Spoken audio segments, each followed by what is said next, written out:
tinayamba nkhani kuti ya Mutharika sanapezeke ku launch komanso panjamba anali mgalimoto. Fitness ya atsogoleri, it's an issue. Nani naso kale pa. It's an, and I want him to understand. Kuti asatseke pakamwa anthu chifona kuti ali ni platform uyora kuzokatira nkula umatani ndiye kuti ife tisanene. He wants to be president of this country. Therefore, he must be subjected to scrutiny. And his major weakness, among the many weaknesses, is that he is not fit. What happened on Saturday? Zosadabwitsa. Because he's not fit. He's old. In the morning, he couldn't go to Mount Sochi to launch the manifesto because he was still resting. And nothing wrong with that. There's nothing wrong with that. You don't do that. You let him or her sleep, rest. 9 o'clock, 10 o'clock, mwapasati kulia, asamba, mwapasati kulia, akarapa konde, agona pa kuta, tumatiane korogona, basati zazinkane mele. Poko, ana inu, ifeti matere, iwe upanga zwala kwa, chat, bas, nimana makari agoko. Simazu sama maudi, azika kukirechido, azika pangalonji manifesto, kabena azibira kumunda, kabena azibira kuhofesi, kabena azibira kutukurukosi. Sisi mateka. So that's why he didn't go. He's not fit. Later on, anabera bansokano. It was the boss.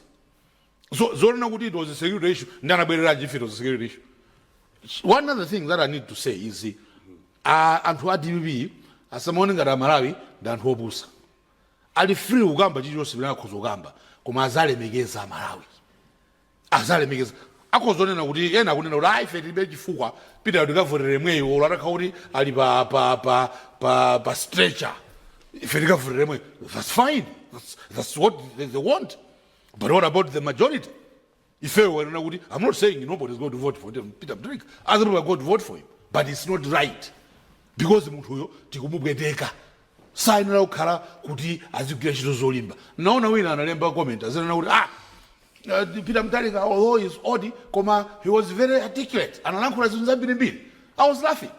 Because if you go, if there's something that doesn't get weak in Bagama, I go now, I will run the whole day.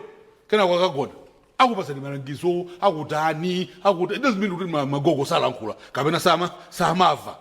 But you watch, now go. That's why he can't hear. Not that the one is true, he can't hear, he can't walk. That's why he was unable to disembark Galimoto, could have been able to Sanja Manga. It's because he's old, he didn't feel like doing it. Or say, I'm only comfortable. I mean, only got comfortable. I walk, something going to happen. Maybe he's going to fall down, maybe he's going to say, I'm tired, I want to sit down. And that is an embarrassment to the electorate because the electorate is like fulfilling what I'm saying. Ikapita manifesto, substantive issues manifesto. That manifesto is not original. What DP has done is simply to manifesto MCP. I'll give you an example. This is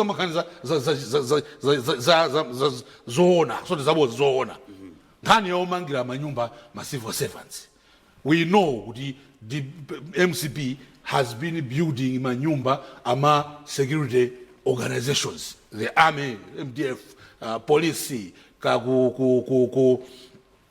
prison. I think even immigration, right? Yes. Even immigration. Manyumba.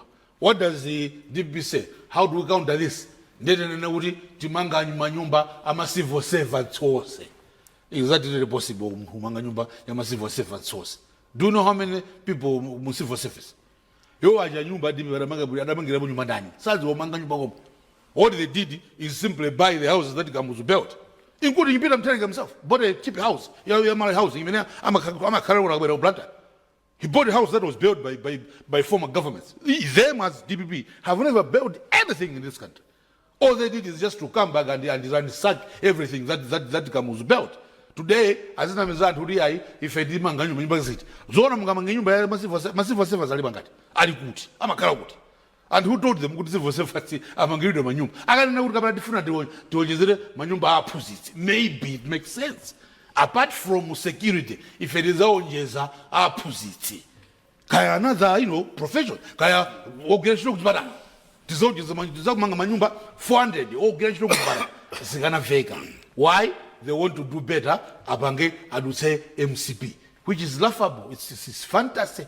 Anazambiri zoru ukamaziona zoti za fantasy zenizeni.